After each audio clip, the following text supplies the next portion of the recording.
Friends, super magic રસોઈમાં મિત્રો હું આપનું સ્વાગત કરું છું। આજે હું એકદમ હેલ્ધી અને ડાયાબિટીસના લોકો ખાઈ શકે ને એવી ઈડલીની રેસીપી એટલે કે ઘઉંના ફાડાની રેસીપી તમારી સાથે ઈડલી શેર કરું છું। તો ચોક્કસ તમને આ વિડીયો ગમશે, ગમે તો લાઈક કરજો, શેર કરજો અને સબસ્ક્રાઇબ કરવાનું તો નવા મિત્રો ભૂલતા જ નહીં।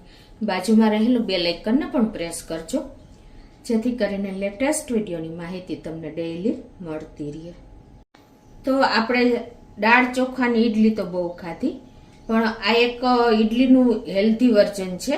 એટલે કે આપણે જે ઘઉંના ફાડા લાપસી માટે લઈએ છીએ ને એ ઝીણા ફાડા છે। 1 કપ લીધા છે, અડધો કપ આપણે દહીં લેશું।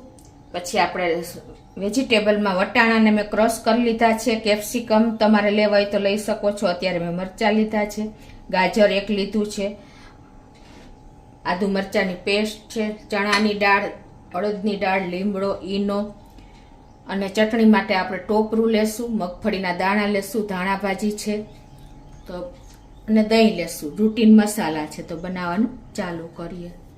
તો આપણે ઘઉંના ફાડાની ઈડલી છે તો પહેલાં તો આપણે ગેસ ઓન કરીને અને આ ફાડાને મીડિયમ ફ્લેમ ઉપર શેકી લેશું 4 થી 5 મિનિટ એવા હલકા એવા।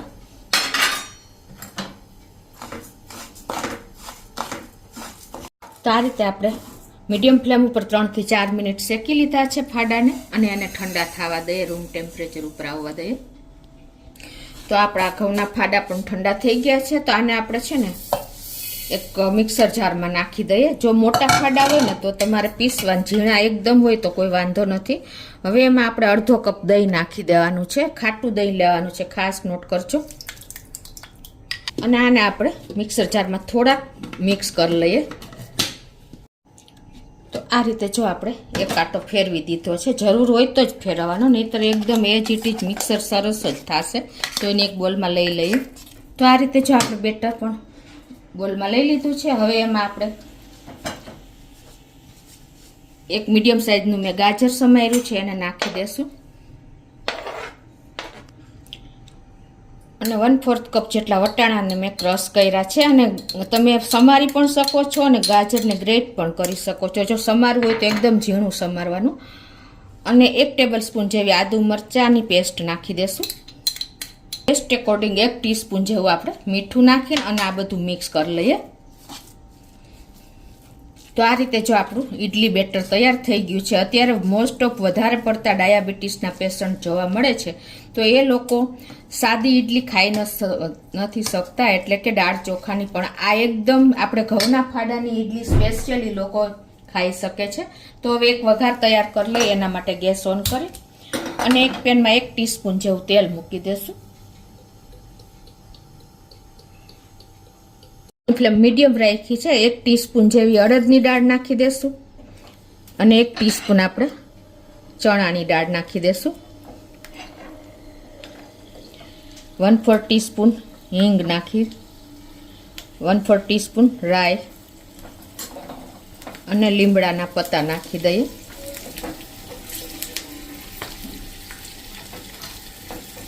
અને આ વઘારને આપણે જે આ બેટર તૈયાર કર્યું છે ને એમાં એડ કરી દઈએ।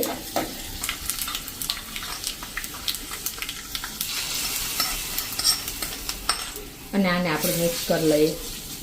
તો આ સરસ આપણે મિક્સ થઈ ગયું છે બેટર। અને હવે આપણે ઈડલી ઉતારવાની છે, તો એના માટે આપણે ઈડલી સ્ટેન્ડ લઈને અને એને થોડું એવું આપણે ગ્રીસ કરી લઈએ। હવે આમાં આપણે ફ્રૂટ સોલ્ટ 1 ટીસ્પૂન જેવું નાખી દેશું અને એને આપણે મિક્સ કરી લઈએ। હવે આ રીતે મિક્સ કર્યા પછી એકદમ પ્રોપર મિક્સ કરી લેવાનું અને હવે ઇડલી સ્ટેન્ડમાં આપણે ફિલ કરી લઈએ। તો આ રીતે આપણે ઇડલી સ્ટેન્ડ ભરી લીધા છે, હવે સેટ કરી લઈએ। તો આ બાજુ મેં ગેસ ઓન કરીને અને એક આપણે તપેલામાં પાણી પણ ગરમ કરવા મૂકી દીધું છે। તમે સ્ટીમર હોય તો સ્ટીમર પણ લઈ શકો છો અને આપણે એમાં એક સ્ટેન્ડ મૂકી દેશું। ગેસની ફ્લેમ મીડિયમ રાખી છે અને આ રીતે આપણે જે ઈડલી સ્ટેન્ડ ભર્યું છે ને એને સ્ટીમ કરવા માટે મીડિયમ ફ્લેમ ઉપર આપણે 10 થી 12 મિનિટ સ્ટીમ કરી લેશું ઢાંકીને।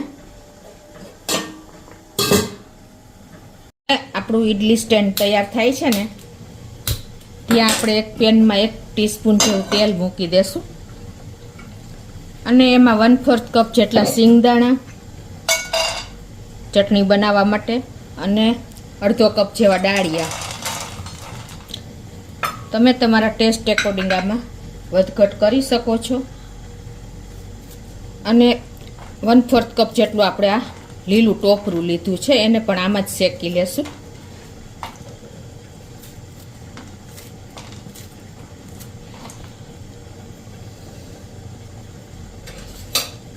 અને લીમડાના પત્તા નાખી અને આને મીડિયમ ફ્લેમ ઉપર આપણે સેજ એવું રોસ્ટ કરી લેશું.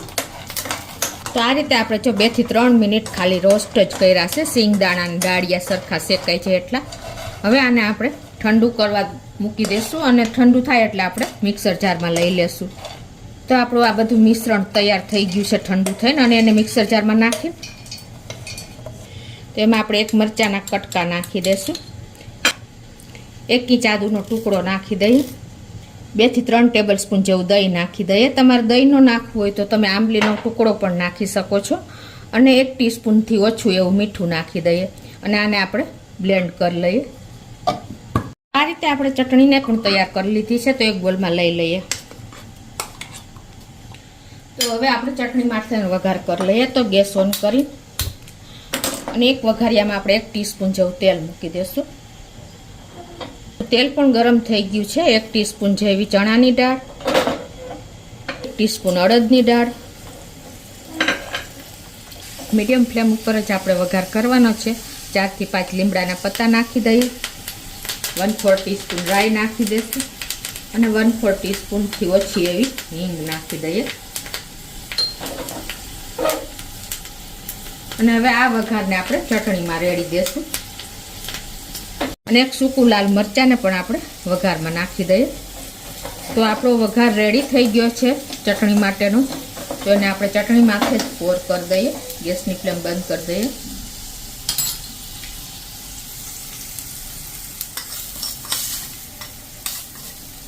તો આ રીતે આપણે ઈડલી માટેની ચટણી એકદમ ટેસ્ટી અને ચટાકેદાર રેડી છે. તો 12 મિનિટ જેવું થયું છે. આપણે ગેસ બંધ કરી દઈએ અને આપણે ઈડલીને સ્ટેન્ડને પણ બહાર લઈ લઈએ.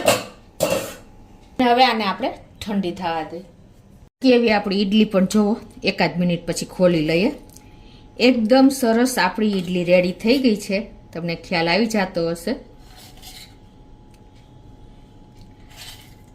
એકદમ મીઠી લાગે છે આ ઈડલી. તો મિત્રો સ્પેશિયલ આપણે ઈડલીની ચટણી સાથે ઘઉંના ફાડાની ઈડલી રેડી છે, જે ડાયાબિટીસના પેશન્ટ કે કોઈ પણ બાળકો માટે કે વડીલો માટે હેલ્ધી જ છે.